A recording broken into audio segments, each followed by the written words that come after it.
La clase de hoy es bastante pequeñita, entonces si Dios quiere vamos a terminarla bastante rápido. Se supone que ya está grabando, a ustedes le debería salir como en la parte de arriba como que está la clase grabándose. Me avisan si no los ven para ver si es que hay algún error o algo.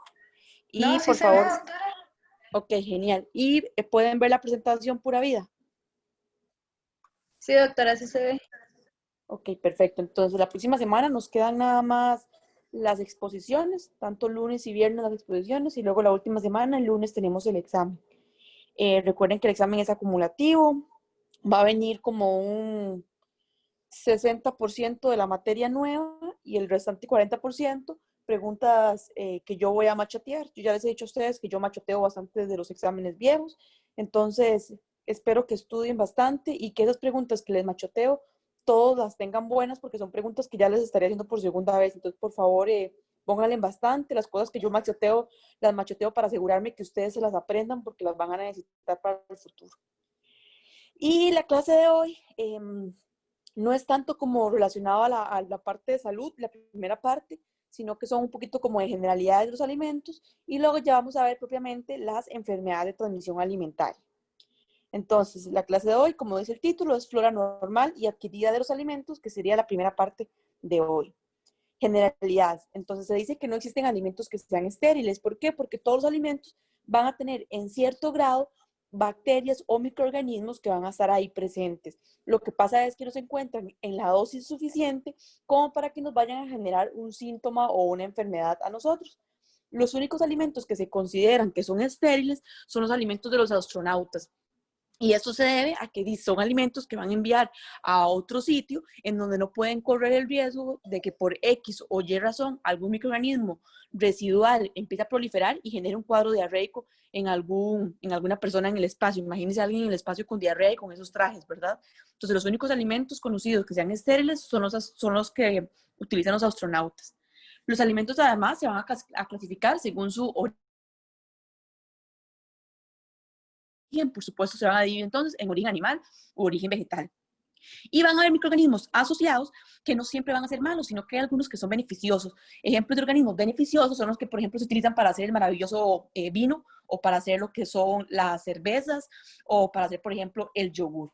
Sin embargo, van a haber también microorganismos que no nos van a causar un mal a nosotros como personas, pero van a provocar que el alimento se degrade más rápido. Por ejemplo, sería entonces las bacterias lácticas o las coliformes. Un ejemplo de flora de deterioro sería, por ejemplo, en los productos lácteos, en la leche. Cuando dejamos la leche en la refri y tal vez estaba contaminada y empieza a proliferar un microorganismo, esa flora asociada va a ser de deterioro y va a provocar entonces que se pierda el sabor y la consistencia de esa leche. Y si nosotros consumimos esa leche contaminada con flora de deterioro, no nos vamos a enfermar, simplemente van a perder características organolépticas y nos va a saber fea. Luego tenemos también la flora, que es la flora patógena, en donde sí nos va a generar problemas al ser humano al encontrarlos en los alimentos. Pueden ser bacterias, pueden ser hongos o pueden ser virus y generalmente se van a asociar a cuadros diarreicos, de náuseas o de vómito. En cuanto a la flora normal, la flora que está presente en los alimentos puede provenir de diferentes sitios y esto va a depender de dónde se desarrolló el alimento. Por ejemplo, si el alimento es un tubérculo, si creció bajo la tierra, como por ejemplo la papa, va a tener esporulados que la papa lo adquiere durante el proceso de crecimiento o desarrollo en la tierra, porque van a haber bacterias como por ejemplo algunos Clostridium y algunos bacilos que se encuentran en la tierra. También van a haber otros que se van a originar o van a provenir de ambientes marinos, como por ejemplo la chucheca de aguas limpias del mar profundo, que aunque esté el mar limpio, siempre van a tener ciertas bacterias halofílicas, como por ejemplo vibrios, pseudomonas y enterococos. También pueden haber chuchecas que más bien provienen de sitios que sí están contaminados, como por ejemplo el estero de Punta Arenas, en donde además de las bacterias halofílicas, van a haber también coliformes fecales, como por ejemplo E. coli, salmonella y hepatitis A. Y por supuesto van a haber otros alimentos como el pollo, en donde va a adquirir algunos microorganismos de la industria o de la granja, en donde va a estar en contacto con tierra, con otros animales, y podrían entonces adquirir salmonelas, shigellas, etc. Y finalmente, la flora normal en algún momento, aunque no genere ningún malestar para el ser humano, podría empezar a aumentar y provocar que se deteriore el alimento. Entonces, una flora normal del alimento, como lo que les acabo de mencionar, como un Clostridium, podría aumentar exponencialmente y volverse flora de deterioro y provocar que se degrade o que se pierdan las características del alimento que vayamos a consumir. En cuanto a la flora adquirida, esta va a ser obtenida en el caso de los animales desde que el animal se muere o de que se recoge en el caso de las plantas desde que es recolectada hasta el momento en el que llega a la boca del consumidor. Es decir, la flora adquirida va a ser todo aquello que el alimento adquiere o se une a este, que no tiene que ver con su desarrollo, sino más que todo con la recolección del alimento, el transporte, el almacenamiento. Por ejemplo, si yo recolecto una papa, la papa va a venir con flora normal, pero además cuando yo llego y la agarro o la manipulo con las manos sucias, le voy a agregar flora adquirida. Cuando la meto al camión, le voy a agregar flora adquirida. Cuando la almaceno, si no la almaceno de forma adecuada, todo eso va a constituir la flora adquirida. Entonces puede provenir del suelo porque el alimento se caiga, perdón, del transporte, de la manipulación, del mismo aire. Por ejemplo, en panificadoras o industrias de fórmulas de bebé es importante estos organismos que provienen del aire y que pueden provocar la contaminación. También, por ejemplo, el agua que vayamos a utilizar. Si yo voy a agarrar esa papa y la voy a lavar antes de almacenarla y la lavo con un agua que está contaminada, viene de un pozo o que tal vez tiene coliformes o enterococos, ya la bacteria va a llegar entonces aún más contaminada con esa flora adquirida hasta el consumidor. Se dice que, por ejemplo, las aguas negras contienen un DBO menor a 5 y una carga de coliformes fecales menor a 3. Cuando estas aguas negras, aunque sean consideradas aguas básicamente sucias, cumplen con esos requisitos, pueden ser utilizadas para regar los cultivos. El DBO es como la densidad de microorganismos o la densidad de oxígeno presente que los microorganismos van a utilizar para empezar a multiplicarse. Entonces, si yo tengo un agua negra de un pozo o de alguna fuente contaminada y cumple esos parámetros, yo aún así la puedo utilizar para regar papas o para regar tubérculos o para regar lechugas y me va, por supuesto, a contaminar el alimento y a agregar esa parte de flora adquirida. Sin embargo, no va a ser una cantidad importante de microorganismos que se le van a adicionar que puedan llevar luego a provocar un problema a nivel de salud pública. El procesamiento también va a ser fuente de contaminación, los equipos, los operarios. Y los patógenos generalmente no van a ser flora normal, sino que van a ser flora adquirida. La mayor asociación que se tiene con esta flora adquirida va a ser por parte de los operarios por malas prácticas. Operarios que fueron al baño y luego no se asearon bien las manos, alguien que venía contaminado y antes de ingresar a la planta no se aseó, cosas como este tipo. También puede haber flora adquirida por contaminación cruzada, que ustedes agarren y vayan a lavar una lechuga y luego la pongan sobre una tabla de picar en donde lo utilizaron antes para picar carne, por ejemplo. Entonces ahí van a estar contaminando y haciendo una contaminación cruzada. Y finalmente vamos a tener lo que son los roedores, moscas y otros vectores que también van a agregar flora adquirida a los alimentos. Tenemos algunos conceptos importantes. Tenemos el concepto, por ejemplo, de asociación microbiana, que la asociación microbiana es la suma de la flora normal más la flora adquirida. Es decir, es básicamente la cantidad de microorganismos que van a estar presentes en un alimento en un momento dado.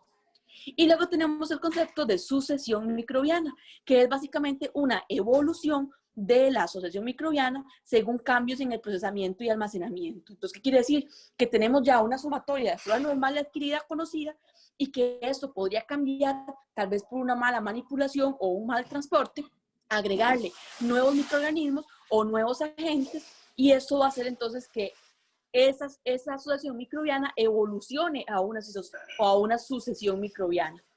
Aquí vamos a tener organismos pioneros denominados colonizadores primarios, que es lo que va a estar inicialmente en el alimento.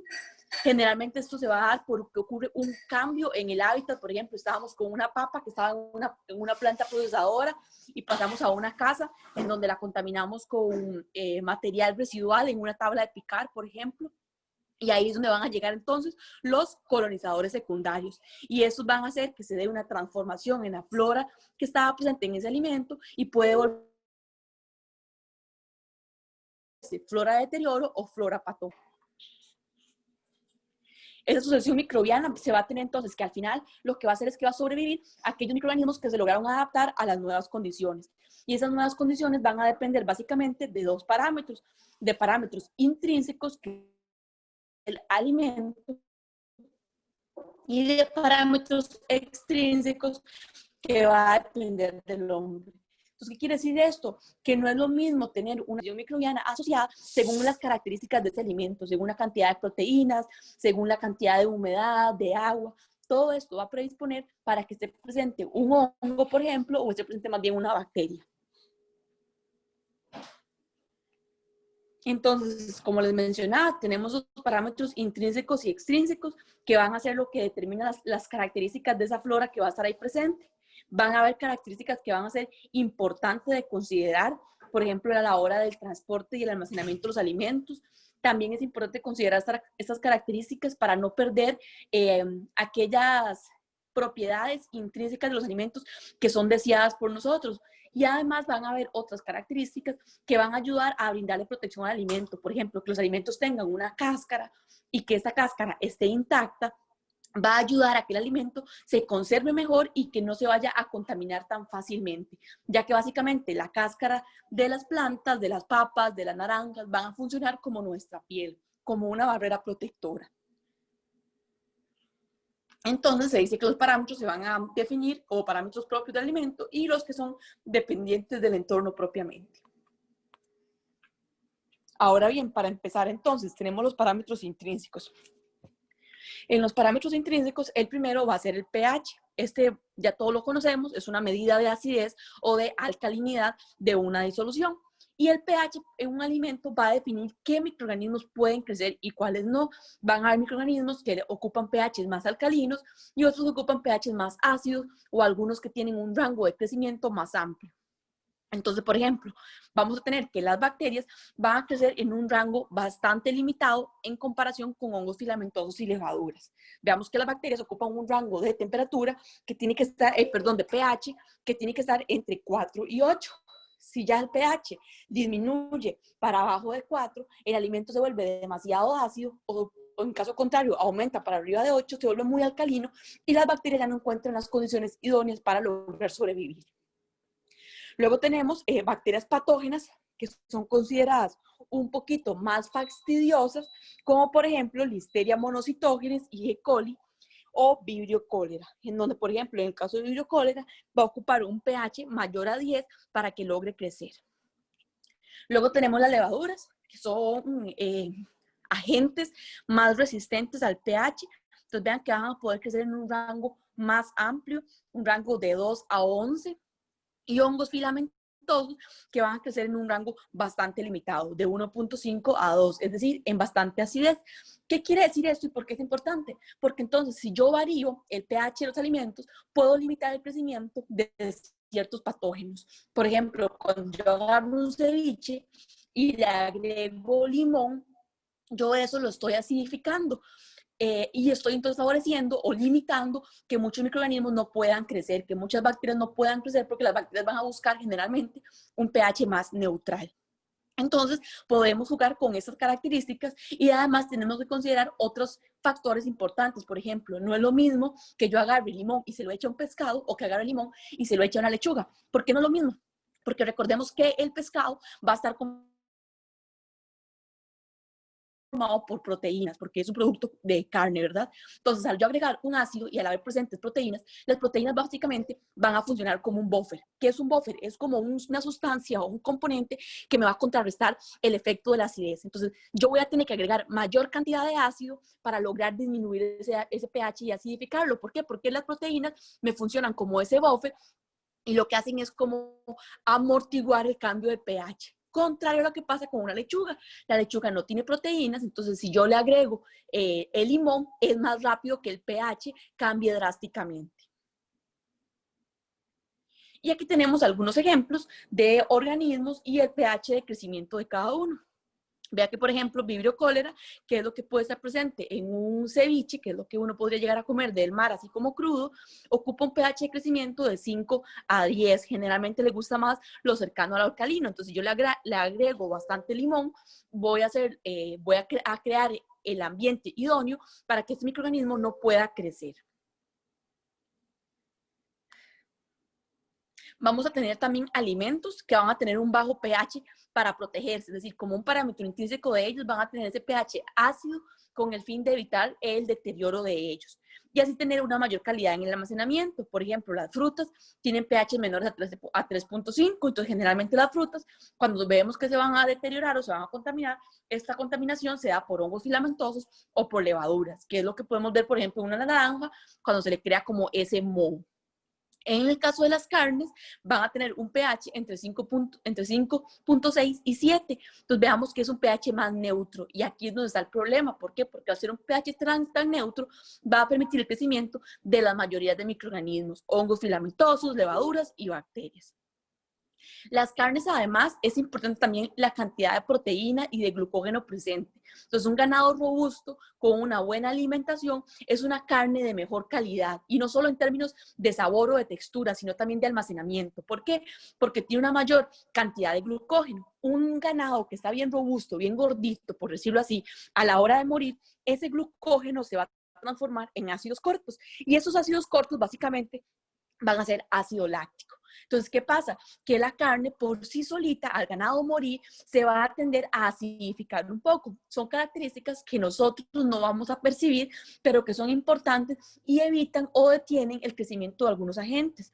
Por el contrario, si tenemos una carne proveniente de un ganado que está todo flaquenco, que no tiene una buena alimentación, no se va a producir ese ácido láctico porque no había tanta cantidad de glucógeno. Entonces, ¿qué hace? Que la carne es de más mala calidad y es más probable o es más fácil que se contamine de forma más acelerada. Además, la presencia de ese ácido láctico no solo ayuda a detener el deterioro, sino que también nos ayuda a mejorar características que a nosotros como seres humanos nos van a gustar, como por ejemplo, a suavizar la carne. En el caso de las frutas, van a tener, como ya les mencioné, una acidez inherente y además van a tener otras estructuras, como por ejemplo las semillas, que le van a brindar también cierta protección. Como ya les mencioné, van a haber alimentos que son bufferizados, que tienen proteínas, es los que les mencionaba antes. Y esas proteínas que sirven como buffer, lo que van a hacer es balancear el pH. Y aquí está el ejemplo que ya les había mencionado, el limón al pescado y el limón a la lechuga, que tienen diferente efecto a pesar de que yo esté agregando algo ácido. Se ha visto que, por ejemplo, uno tal vez pensaría que un limón es demasiado ácido, pero se ha visto que hay sustancias que nosotros no percibimos en términos de nuestro sentido, como la lechuga y la papa, que también son sustancias ácidas, que tienen un pH de entre 6 y 5.3. Entonces vean que es un pH bastante ácido y que nosotros a la hora de probar una lechuga, a la hora de probar una papa, no lo percibimos. Y esas características ayudan entonces a que esos alimentos se preserven de mejor manera. Por ejemplo, otro escenario, vean que la manzana, uno pensaría que la naranja es un producto ácido y demás, pero vean que la manzana tiene un pH aún menor que el de la naranja. Y todas esas características se las menciono porque son importantes en términos de preservación de los alimentos y además también para evitar que luego se contaminen con flora normal o adquirida y que esto evolucione a flora de deterioro o a flora patógena. La segunda característica intrínseca va a ser la actividad del agua, que se denomina como AW. Básicamente, la actividad de agua es la cantidad de agua disponible en ese alimento y el agua va a ser indispensable para que la mayoría de microorganismos puedan crecer. Se considera como que es el agua líquida que no esté congelada o que no esté unida a otros compuestos, que está básicamente ahí disponible para que el microorganismo lo utilice y empiece a reproducirse. Generalmente la actividad del agua va entre un rango de 0 a 1. Entre más cercano a 1, más agua contiene ese alimento y más fácil es entonces que proliferen aquellos agentes que podrían contaminar. La mayoría de los alimentos, tanto las carnes crudas, las leches, las frutas y los vegetales, van a tener un AW bastante alto, cercano a 0.98. Por ejemplo, hay alimentos con un AW de 0.91 en donde ya para arriba de este rango se dice que cualquier microorganismo puede crecer. Sin embargo, si ese AW lo disminuimos y tenemos AW de 0.88, 0.6, vamos a dificultar el crecimiento de algunas bacterias. Se han visto que, por ejemplo, las bacterias gram negativas requieren un AW mayor, es decir, un AW cercano a 0.9, mientras que las gram positivas no requieren un AW tan alto para poder proliferar. se ha visto que productos como el cereal o el salami van a tener un AW inferior a 0.91. Vean que el cereal tiene un AW de 0.6. ¿Ustedes alguna vez han visto un cereal con crecimiento bacteriano? No, ¿verdad? ¿Por qué? Porque las bacterias ya con esta AW no logran crecer. Cuando tenemos un cereal que se contamine, lo cual es muy raro, generalmente va a ser como por hongos. Más bien al cereal lo que le suele suceder es que se va a poner suave y por eso lo botamos. Pero productos como el cereal, como por ejemplo la galleta soda, son productos que ustedes difícilmente en algún momento van a llegar a ver contaminados. Hagan el ejercicio y recuerden tal vez en algún momento en donde tuvieran una galleta soda o un cereal que ustedes lo vieran con contaminación, con un hongo, con un moho, como sucede con el pan. En cambio, con la galleta soda, como tiene un AW tan bajo y además como energéticamente o en cuestiones nutricionales tiene tan pocas proteínas u otras fuentes, no es un sustrato idóneo para que las bacterias logren crecer. Y aquí vienen algunos microorganismos en este cuadrito y el AW que necesitan más o menos para poder crecer. La siguiente característica intrínseca va a ser el potencial redox, que el potencial redox se define como el EH y es la ganancia de oxígeno o pérdida de electrones. Entonces vamos a tener que la ganancia de oxígeno y pérdida de electrones va a provocar una oxidación en los alimentos. Por el caso contrario, el potencial redox de reducción es más bien la pérdida de oxígeno y la ganancia de electrones. Entonces el potencial redox también nos va a definir qué microorganismos van a poder crecer. Básicamente, para decirlo en términos fáciles o sencillos de entender, el potencial redox es como la cantidad de oxígeno presente en un alimento para que bacterias o hongos puedan proliferar. Entonces, por ejemplo, se han visto que hongos filamentosos van a ser hongos que son aerobios y que van a requerir entonces un ambiente en donde haya una gran cantidad de oxígeno. Por el caso contrario, van a haber otros microorganismos como las levaduras que van a ser fermentadores y por lo tanto son facultativos. Entonces no requieren un potencial redox tan cargado de oxígeno como en el caso de bacterias que son aerobias estrictas. Entonces, según las características que tenga cada microorganismo, también nos va a decir cuál flora podría predominar en un alimento dado. Se ha visto que también este parámetro podría ser manipulado por parte de nosotros, por parte del ser humano, con el fin entonces de reducir la cantidad de oxígeno presente en un alimento y así detener el crecimiento. Entonces, ¿qué se hace? Empacar al vacío, enlatar o agregar compuestos para eliminar la presencia o la disponibilidad de oxígeno y así evitar proliferación de microorganismos. Al disminuir el oxígeno, se dice que se descarta el crecimiento de hongos filamentosos, que son aerobios estrictos, y bacterias aerobias estrictas. Por ejemplo, la carne desecada y empacada, al yo empacarla y al desecarla, estoy disminuyendo el AW y además estoy disminuyendo el potencial redox. Entonces vean que estoy limitando bastante los microorganismos que podrían proliferar. Se van a descartar los hongos filamentosos, se van a descartar las bacterias aerobias y como les decía, el hecho de que sea desecada también descarta a otras bacterias porque no va a haber suficiente agua presente como para que las bacterias vayan a crecer. Entonces casi que al final la carne desecada y empacada podría llegar a contaminarse más que todo por levaduras. La otra característica intrínseca de los alimentos va a ser el contenido nutricional y eso también es súper importante. Un alimento con un alto contenido nutricional es más fácil para los microorganismos llegar a crecer o llegar a proliferar. Entonces se dice que los alimentos más nutritivos son mejores para el crecimiento de los organismos. Y un alimento nutritivo es un alimento rico en proteínas. Entre más nutrientes tenga, entonces, más propenso va a ser al deterioro. Vean aquí el ejemplo de la galleta soda. Alguno, por ejemplo, podría ser, si no le da pereza, agarrar una galleta soda, sacarla y ponerla en una mesa, ponerla en algún lado y dejarla ahí. A ver cuántas semanas transcurren hasta que ustedes lleguen a ver el crecimiento de algo o si realmente llegan a ver el crecimiento de algún hongo. Generalmente esos productos lo que hacen es perder sus características y se ponen suaves o blandos porque absorben un poco de humedad del ambiente, pero no tienen un contenido nutricional importante como para que las bacterias lo utilicen como sustrato. Se ha visto que las bacterias gram positivas tienen mayores requerimientos en términos de contenido nutricional. En cambio, el caso de los hongos requieren muy poquito proteínas o contenido nutricional en los alimentos para poder proliferar. Entonces, esos cereales, el arroz, los panes, cuesta mucho que se contaminen por bacterias y que provoquen el deterioro por bacterias, pero pueden contaminarse por hongos, que es lo que predominantemente vamos a ver en esos productos secos como lo que es el pan, la galleta, cereales, etc.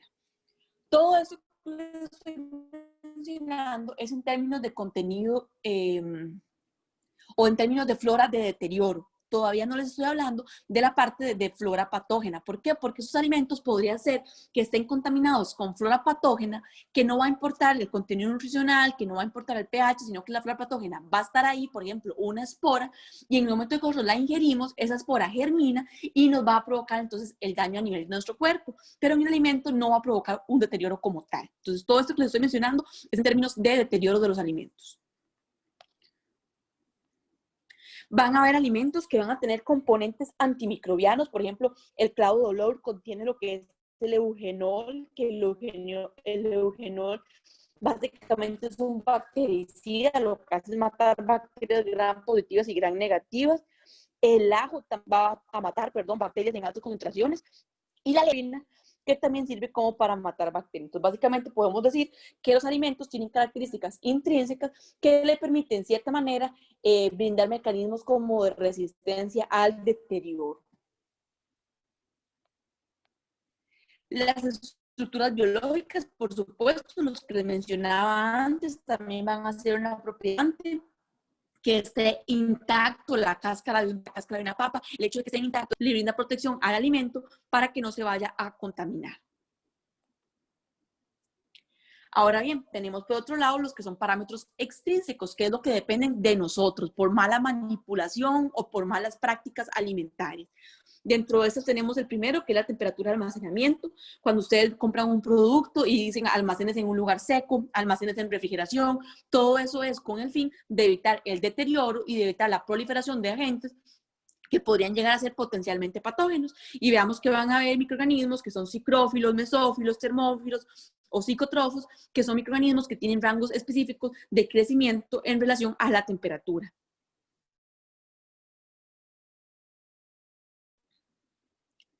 Ay, perdón. Luego tenemos la humedad relativa, que está muy asociado a la AW, y eso también entonces va a condicionar el crecimiento de microorganismos. Se dice que un alimento con un AW bajo y se deja en el ambiente, va a provocar entonces que la humedad que está en el ambiente, el alimento la incorpore y entonces se aumente el AW y se aumente la humedad de ese producto, haciendo que sea más propenso a contaminarse. Entonces también, nuevamente, ustedes ven los alimentos que va a decir almacenar en un lugar seco, almacenar en refrigeración. Entonces son dos características que tenemos que tomar en cuenta para entonces mantener un alimento en óptimas condiciones. También la presencia de la concentración de gases, el uso de CO2 y de ozono, que habíamos visto en la clase pasada de esterilización, que son componentes que se pueden utilizar para eliminar microorganismos, que se pueden utilizar como formas de desinfección o esterilización. Los antimicrobianos o preservantes agregados, esto vamos a adicionarlo a alimentos sin cambiar las características organolépticas, pero que le va a brindar al alimento cierta protección para que dure más o no se contamine tan rápido. Y factores implícitos que va a ser como básicamente el efecto antagónico o sinérgico entre especies bacterianas que van a convivir. Entonces, por ejemplo, el hecho de que un alimento esté contaminado con Y bacteria va a hacer que si una bacteria patógena ingresa a ese producto, no se contamine tan rápido porque va a tener que competir con esa flora normal que no nos generaba ningún daño y va a tener que desplazarla para poder proliferar. Entonces, básicamente, la flora normal que los alimentos tienen también funcionan como mecanismo de resistencia para que flora adquirida no llegue y que sea potencialmente patógena. Básicamente lo mismo que sucede en nuestro cuerpo, que tenemos flora normal y que tiene que darse una competencia y un desplazamiento para que otro microorganismo u otro agente prolifere y genere como un daño.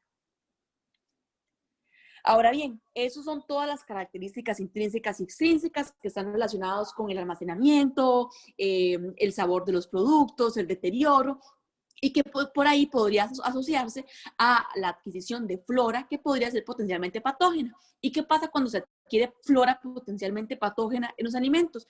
Que a los seres humanos nos va a generar lo que se conoce como ETA. Una ETA es una enfermedad de transmisión alimentaria. Son aquellas enfermedades atribuibles a alimentos específicos o a una sustancia incorporada o a la contaminación de recipientes, a un mal procesamiento, a una mala preparación o a una mala distribución. Y que por esta presencia de esos agentes vamos a tener una serie de manifestaciones o de signos que podría llevar entonces a que necesitemos soporte a nivel hospitalario. Va a implicar infecciones por microorganismos, que es lo que se conoce como infecciones agudas. También va a implicar enfermedades por otro origen, en donde van a haber agentes de neoformación, que generalmente son enfermedades más de tipo crónica, no son agudas. Y es lo que sucede básicamente es que, por ejemplo, tenemos un producto que yo al cocinar X carbohidrato, le voy a cambiar su estructura y va a generar un producto que va a ser dañino para el ser humano. Entonces, por ejemplo, los carbohidratos al cocinarse podrían producir acrilamida, por ejemplo, en las papas fritas, y la acrilamida podría llegar a ser potencialmente tóxica y generarnos cáncer a largo plazo. Entonces, se considera una enfermedad crónica. Las enfermedades agudas son cuando vamos y nos comemos un pescado que está contaminado, desarrollamos el cuadro diarreico y a los días ya este desaparece y resuelve de forma espontánea o en algunos casos con un poquito de soporte de hidratación.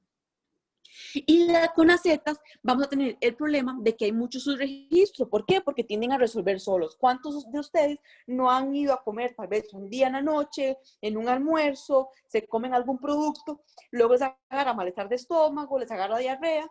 Esa diarrea les dura unas cuantas horas y ya el otro día están como si nada. Entonces, ¿qué pasa? Que uno no va al centro hospitalario, deja que la enfermedad resuelva sola y entonces por eso se dice que hay mucho subregistro. Generalmente cuando uno va al hospital es cuando ya tiene varios días de ese cuadro diarreico, más asociado a agentes como salmonela y como shigella, o cuando se asocia mucho a cuadros de brotes, como lo que había ocurrido en el restaurante La Princesa Marina, en donde un montón de gente se enfermó. Entonces ya ahí el Ministerio de Salud sí interviene para ver qué es lo que está sucediendo. Se dice que las ETAs van a afectar de 1 a 10 personas. Se dice que va a restar 33 millones de años de vida saludable a nivel mundial, que va a provocar pérdidas económicas por ausentismo y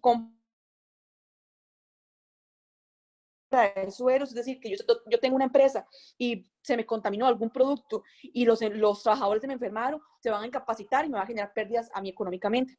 Además, pueden causar la muerte, se dice que es causante de 420 muertes por año, principalmente en niños menores de 5 años, en donde están más indefensos y tienden a tener complicaciones, no tanto por el cuadro diarreico como tal, sino por los efectos secundarios, es decir, por los cuadros como de deshidratación que nos podrían llevar a que estos menores tengan desequilibrios electrolíticos con el sodio, con el calcio, con el potasio, con los cloruros, y que esto haga entonces que puedan tener complicaciones.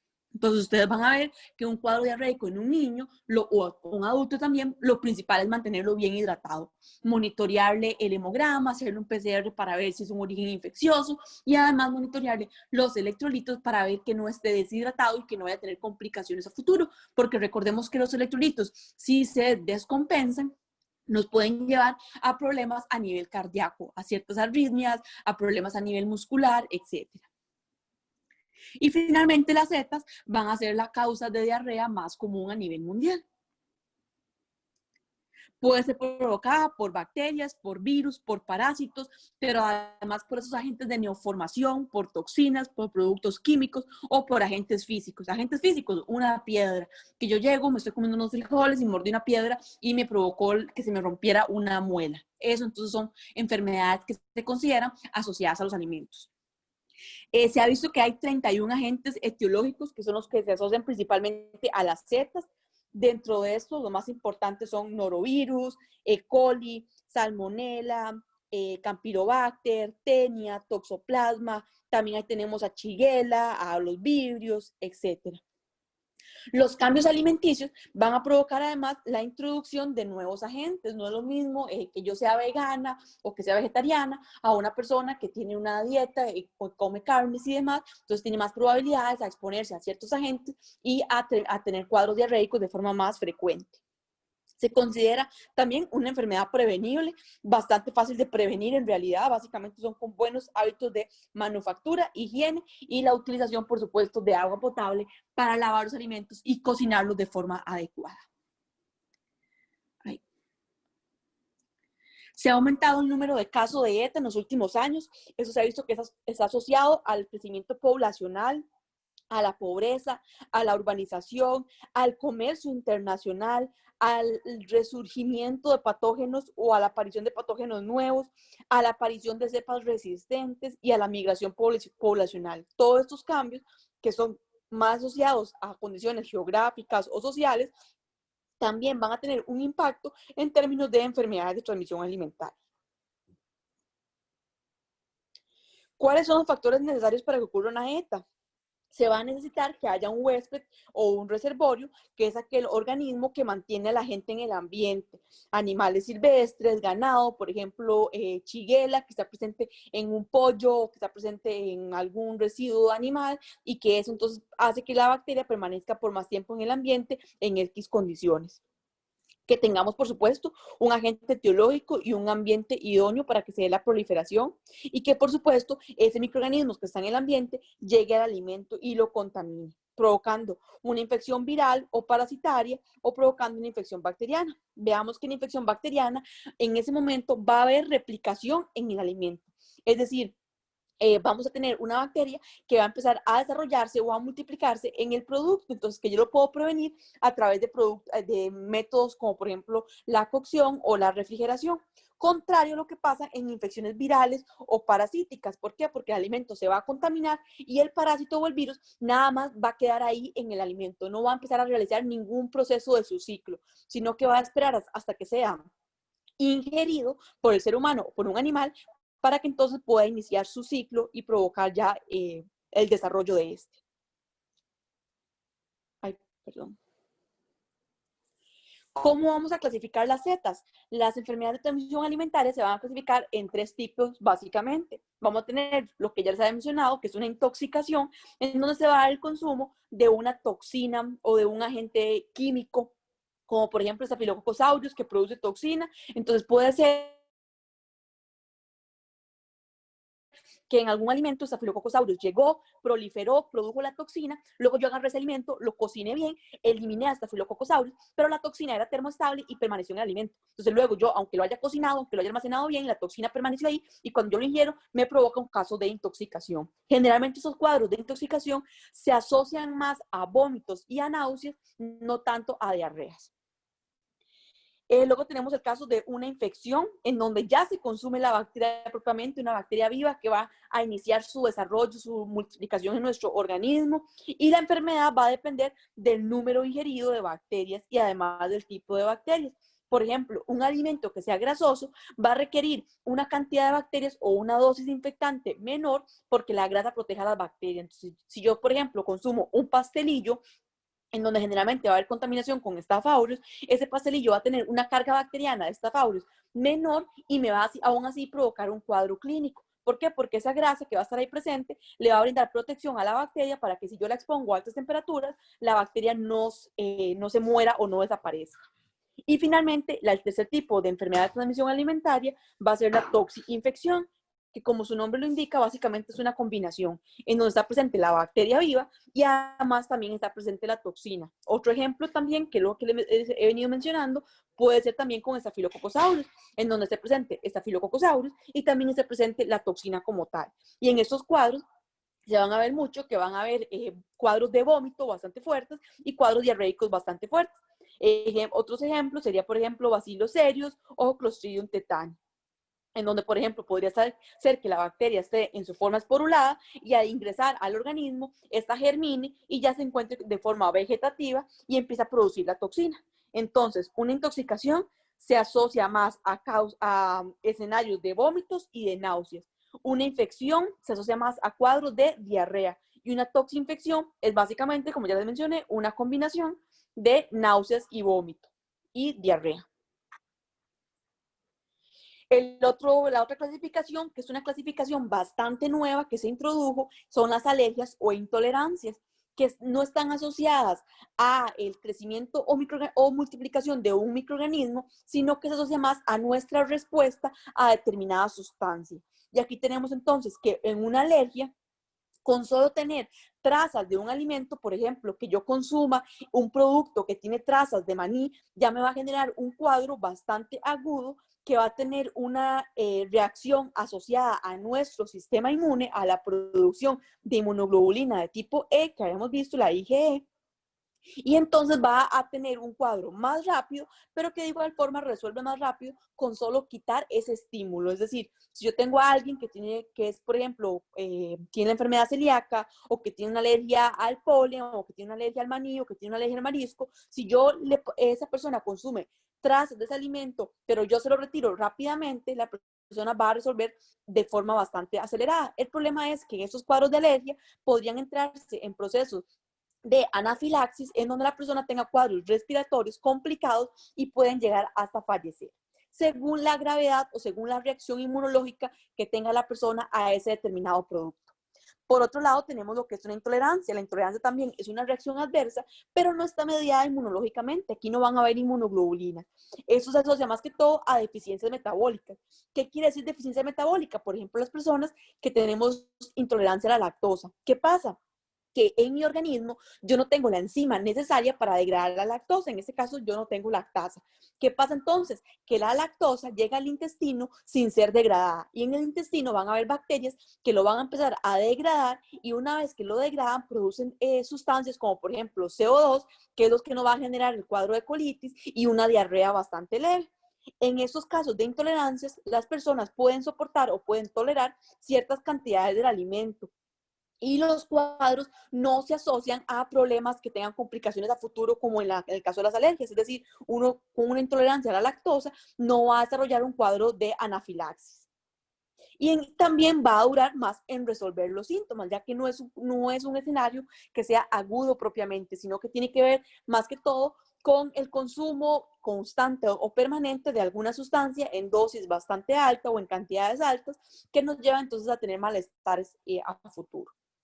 Y como ya les mencioné, se asocia a eso, a la deficiencia de enzimas que metabolicen el producto. Entonces tenemos que van a haber varios factores importantes, como el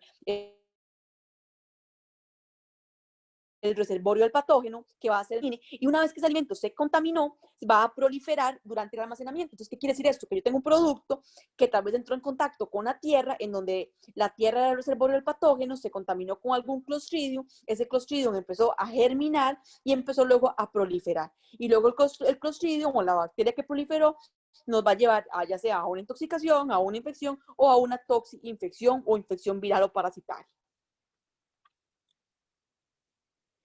En cuanto a las intoxicaciones alimentarias, como ya vimos, pueden ser por agentes de neoformación, pueden ser por sustancias químicas, puede estar asociado a animales, a vegetales, a hongos. Pueden haber animales que tengan toxinas, como por ejemplo el pescado, que en ciertas condiciones podría tener presencia de toxinas, como por ejemplo cuando se da la marea roja, en donde tenemos moluscos que se contaminan con esas sustancias, que nos van a provocar entonces cuadros de intoxicaciones, o algunos hongos que tienen componentes como el hongo de amanita, que tiene un componente que es alucinógeno. Eso se considera una intoxicación básicamente. En el término intoxicaciones microbianas van a ser las que nos van a interesar más que todo a nosotros para el curso. Entonces aquí tenemos los que ya hemos visto, las micotoxinas, que van a ser entonces toxinas, como su nombre lo indica, que nos van a provocar cuadros que ya como vimos podrían ser mutágenas, carcinógenas, teratógenas, podrían provocarnos cuadros hepáticos, problemas de ictericia, etcétera. También las toxinas bacterianas, que ya vimos, por ejemplo, en algunos agentes que eran neurotoxinas, otros que eran enterotoxinas, otros que nos provocaban más cuadros eméticos o de vómito. Y entonces estas son las que nos van a importar más a nosotros, en donde ya la bacteria proliferó en el alimento, produjo la toxina, pero luego la bacteria ya desapareció y nada más quedó ahí presente la toxina como tal. Luego tenemos también las toxinas de algas, como los dinoflagelados, que fue el ejemplo que les mencioné anteriormente con la marea roja. ¿Cuáles van a ser los síntomas de las setas? Van a ser síntomas generalmente bastante inespecíficos. Vamos a tener cuadros de náuseas, cuadros de vómitos, cuadros de diarrea, de fiebre, dolor de cabeza. Se considera que las principales poblaciones de riesgo van a ser poblaciones que están un poco indefensas, como los niños, los ancianos, mujeres embarazadas o inmunosupresos. Se considera una enfermedad no letal, pero sí incapacitante, porque lo que va a hacer es condicionar a la persona, que se sienta mal, que no pueda trabajar, que no pueda ir a estudiar, etc. se asocia mucho a restaurantes y a sodas, pero principalmente a lo que son puestos de ambulantes, como los camioncitos, los food truck, que es donde no se tienen las condiciones alimentarias idóneas, y se ha visto que por eso también ha aumentado mucho las enfermedades de transmisión alimentaria. ¿Por qué? Porque ahora es como una moda los food truck. Y es más probable entonces que tengamos productos que tal vez están recalentados, que tal vez no los almacenaron, perdón, de forma adecuada, que tal vez había en el camión, se descompuso la nevera y los alimentos estaban a temperatura ambiente o a temperaturas elevadas, promoviendo el crecimiento bacteriano, etcétera. Y aquí les pongo esta grafiquita en donde, por ejemplo, podemos ver que la mayoría de alimentos contaminados provienen, como les mencioné, de los expendedores de alimentos, donde se va a dividir principalmente en lo que son los food trucks, luego en restaurantes, sodas, vendedores ambulantes, etcétera.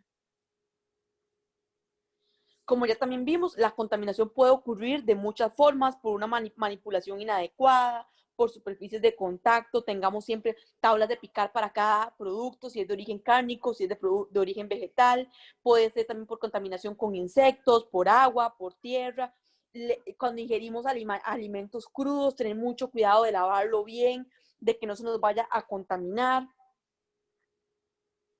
Y aquí tenemos este cuadrito que a mí me gusta bastante porque vamos a tener los patógenos más importantes, que son casi que todos de origen bacteriano, y vamos a tener a qué productos se asocian más. Entonces, cuando ustedes estén con un paciente con un cuadro diarreico, tal vez toda la familia con un cuadro diarreico, ustedes van a consultarles qué ingirieron y les van a decir, ok, yo consumí tal vez pescado. Entonces, ¿cuáles son los agentes más probables que hayan estado en ese pescado? Van a ser Clostridium botulinum, Listeria monocytogenes y Vibrio. Entonces, ¿qué hago?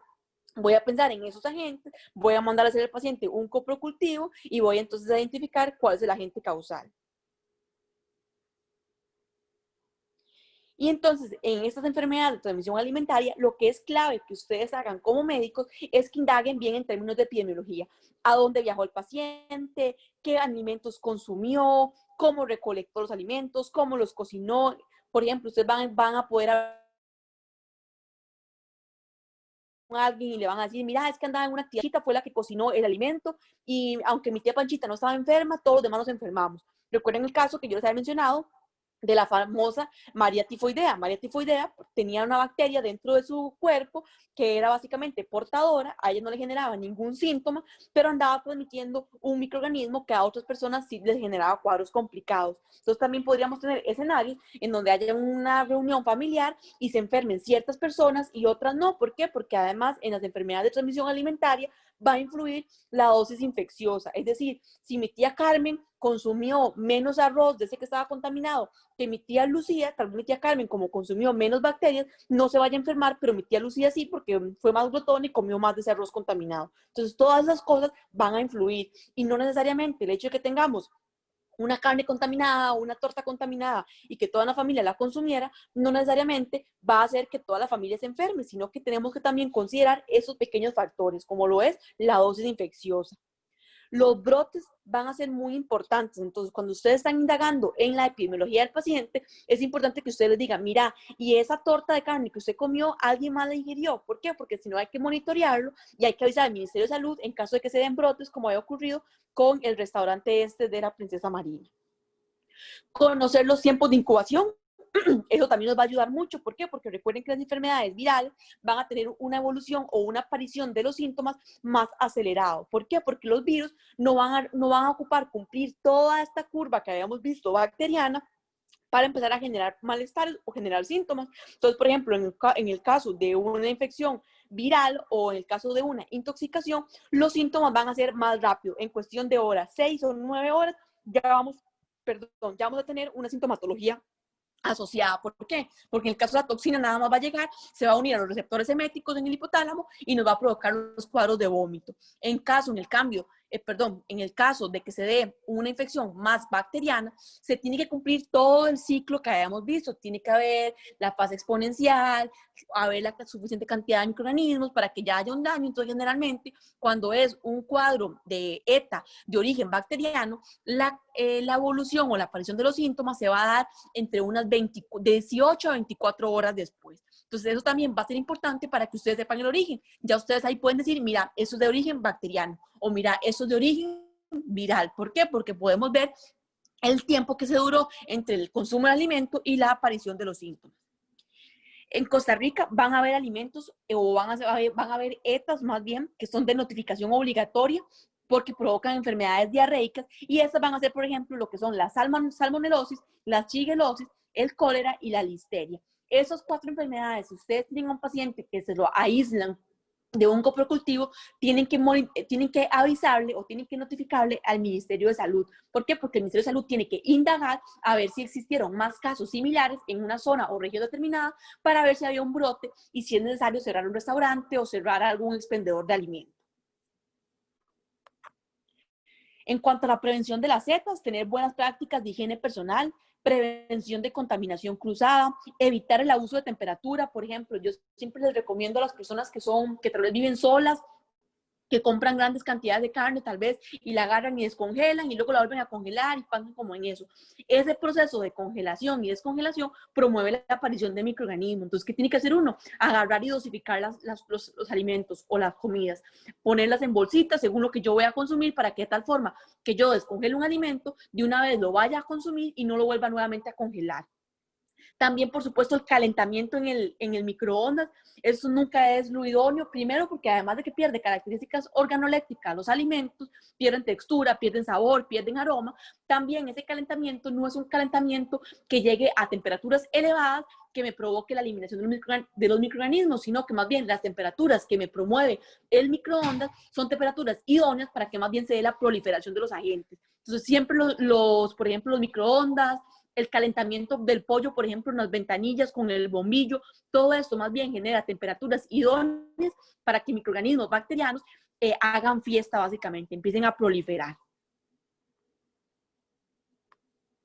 Aquí tenemos en este cuadrito que se los quería como poner, no tienen que aprendérselo, nada más es como ilustrativo para que ustedes vean un poquito de lo que son las guías de la OMS para considerar agua potable.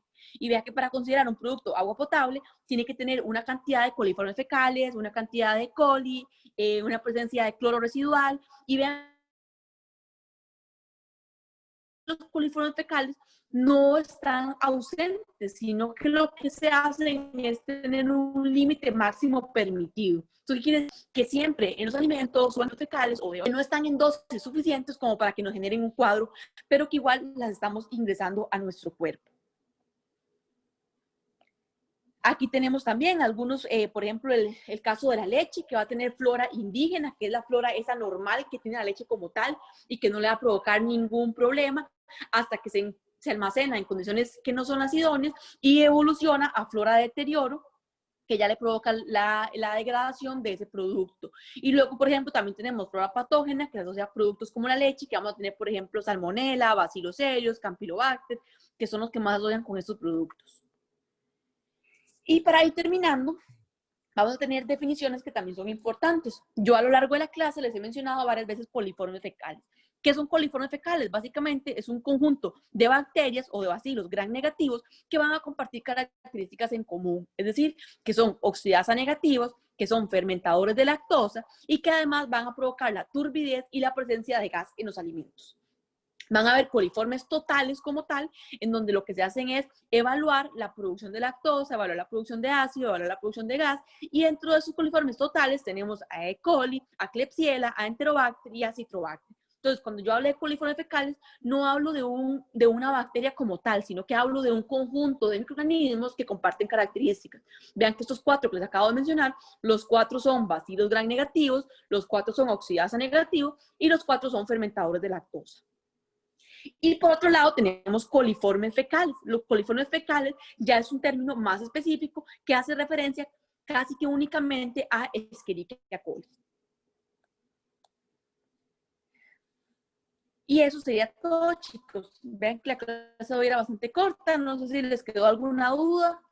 De aquí lo más importante es la segunda parte de la clase, en lo que se relacionaba a la Z, que aprendan bien las definiciones de intoxicación, de infección, de toxinfección, de cuáles microorganismos son los más probables que se encuentren en los productos, y de que los síntomas son bastante leves. En términos de tratamiento, que no se los mencioné, Básicamente las setas se tratan con soporte únicamente, con buena hidratación para que el paciente no se vaya a complicar.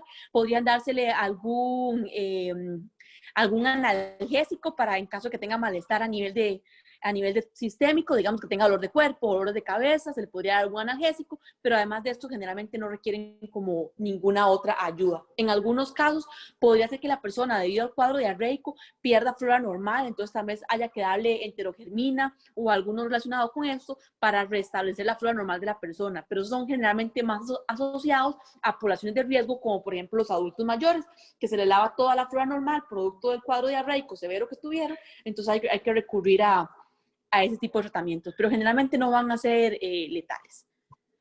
¿Alguna duda? Y si no, damos la clase por terminada y nos veríamos entonces la próxima semana para las presentaciones. El lunes todos tienen que estar listos para exponer porque básicamente los voy a sacar rifados. ¿Alguna duda, Perfecto, chicos? doctora. No, usted no pide cámara en las exposiciones, ¿verdad? No, chicos, no es necesario que tengan la cámara. Nada más me habilitan el audio, una persona por grupo pone la presentación y ya, van a ver primero la parte que ustedes exponen, que tienen que durar unos 15 minutos. Yo todo eso lo evalúo. Acuérdenme pasarle en el transcurso del fin de semana al grupo la hojita que yo utilizo para evaluar las exposiciones. Ahí van a ir como los criterios que yo tomo en cuenta.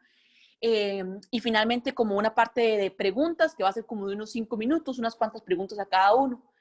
Otra cosa importante, todos los trabajos, los que ya me lo han enviado y los que todavía no me lo han enviado, tienen que venir con bibliografía, chiquillos. Si no me mandan un trabajo sin bibliografía, son 10 puntos menos que les bajo de una vez y no los voy a mandar a la universidad por plagio, pero es algo importante que ustedes tienen que aprender. Cualquier trabajo de revisión bibliográfica tiene que contar con bibliografía, porque si no es plagio y están robando información. Entonces quiero todos los trabajos con referencias, tanto la presentación como el resumen.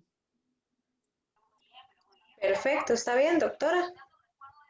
Me preguntaban que si se pueden pasar, dame un segundo, que si se pueden pasar de los 15 minutos. Sí, se pueden pasar de los 15 minutos. Obviamente tampoco me van a hacer exposiciones de 40 minutos, ¿verdad?